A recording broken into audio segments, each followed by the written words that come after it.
Much of the world was horrified when Saudi Arabia sent a hit squad to Turkey to murder Washington Post columnist Jamal Khashoggi. Tonight, the man you're about to meet says a second Saudi assassination team was sent to kill him in Canada. Saad Aljabri was number 2 in Saudi intelligence, and he was among the best friends America had against terrorism. Now, Saad is asking America's help. Truth is hard to triangulate among spies, despots, and the Middle East. You're going to hear that Saad Aljabri may not be spotless. But as a spy master, Saad says he has one more favor for America, a warning about a prince with the power to trouble the world. The story will continue in a moment. I am here to sound the alarm about a psychopath killer in the Middle East with infinite resources who poses threat to his people, to the Americans, and to the planet.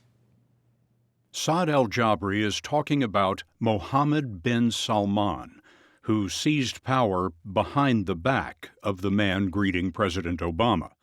That's Mohammed bin Nayef, then heir to the throne. But in 2017, Nayef was arrested by Prince Mohammed bin Salman. A psychopath.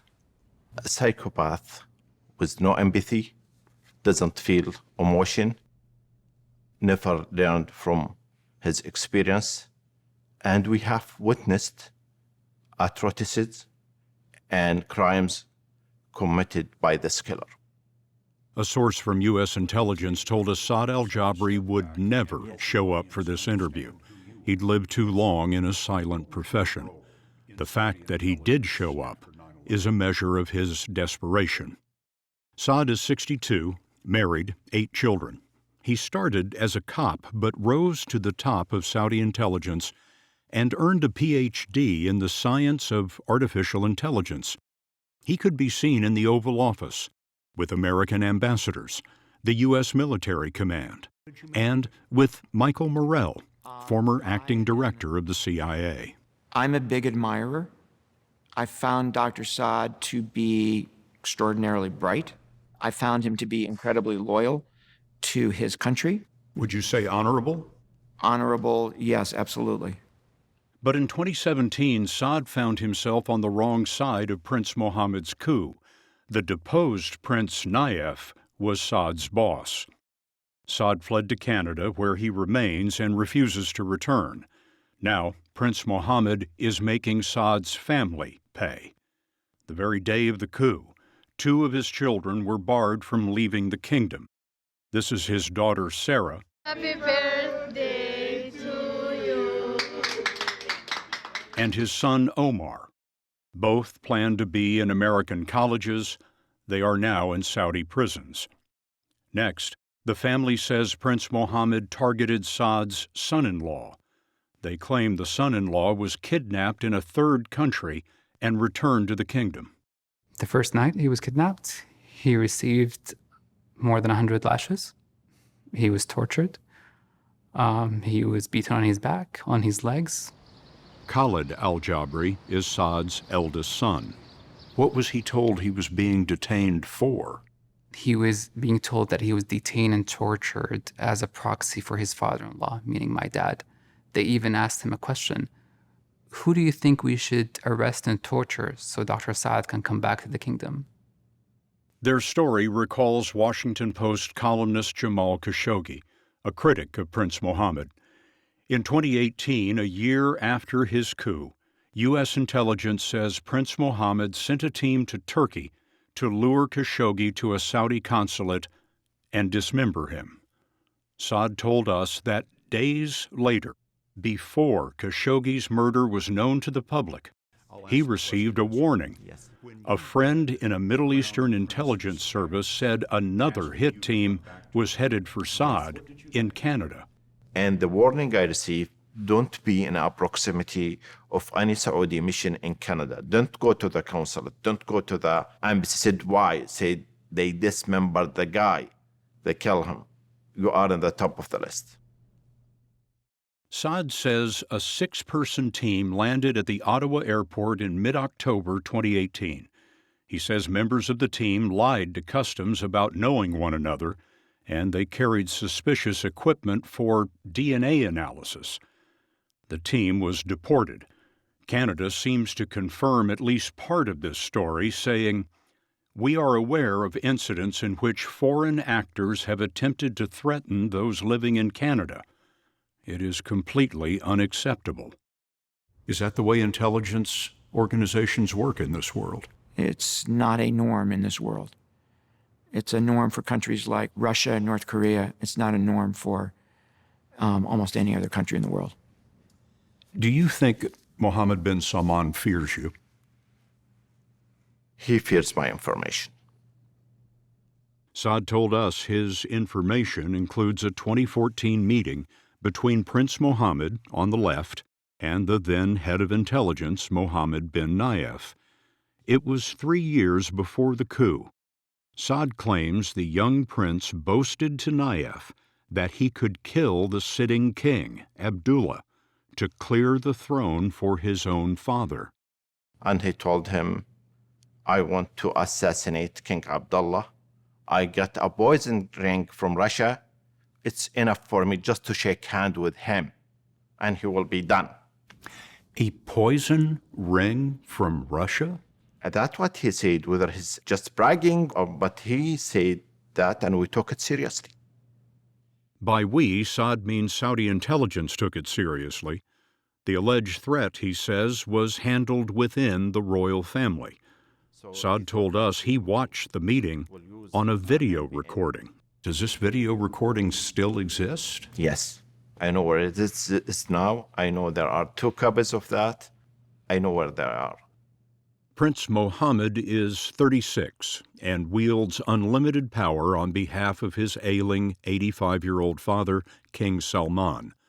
The prince is admired by some for allowing women to drive, permitting movie theaters, and disbanding the religious police who once assaulted couples for holding hands. There's 2 groups of people in Saudi Arabia. There are those who are very happy with Mohammed bin Salman, the 70% of the population that's under 30.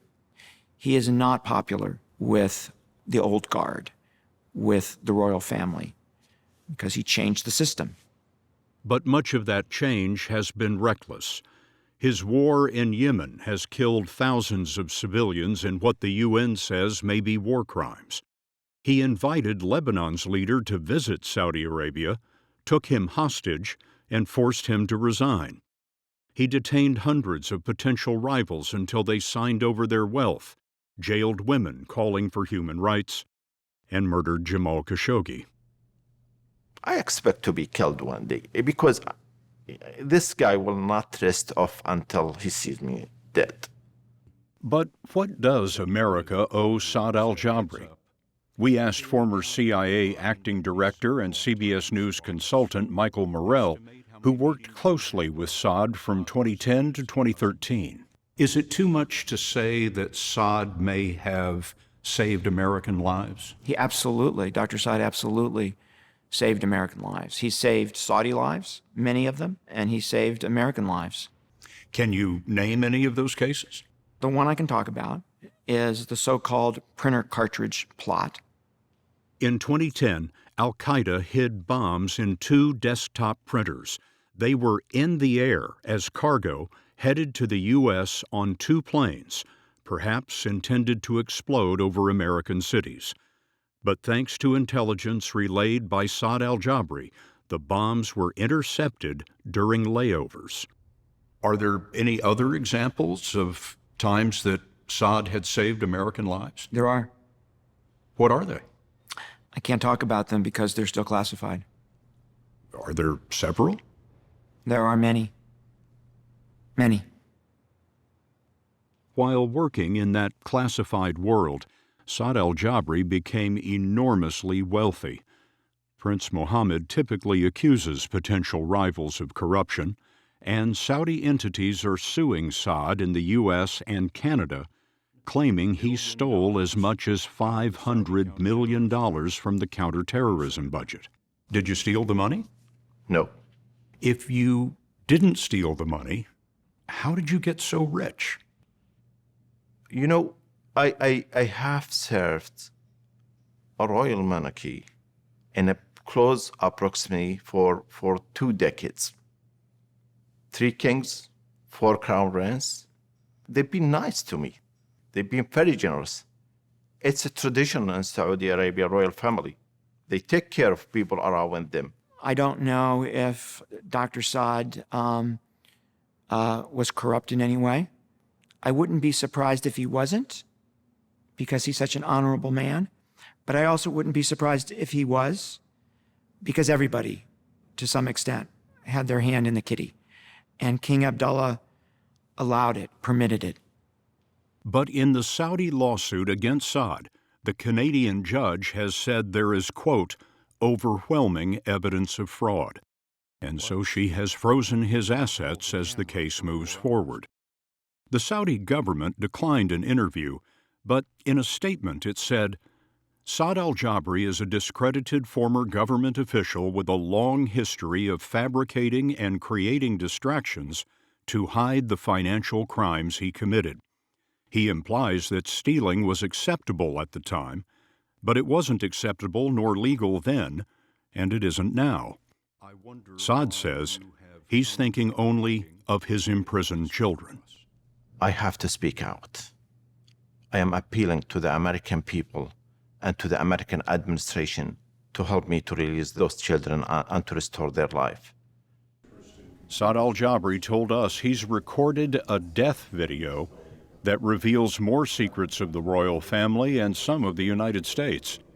He gave us a short, silent clip of the video, which he told us, quote, could be released if he is killed.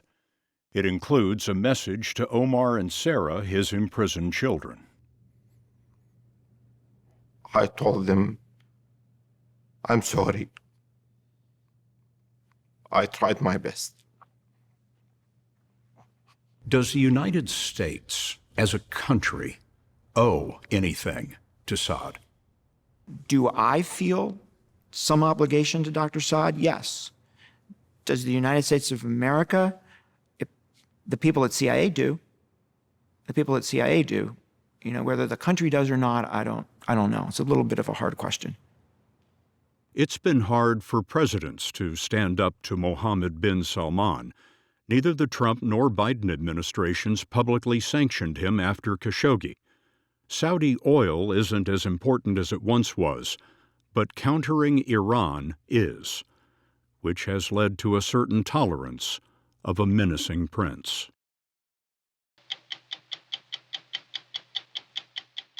Dr. Saad Aljabri on the hit squad he says Mohammed bin Salman sent to silence dissent at 60minutesovertime.com.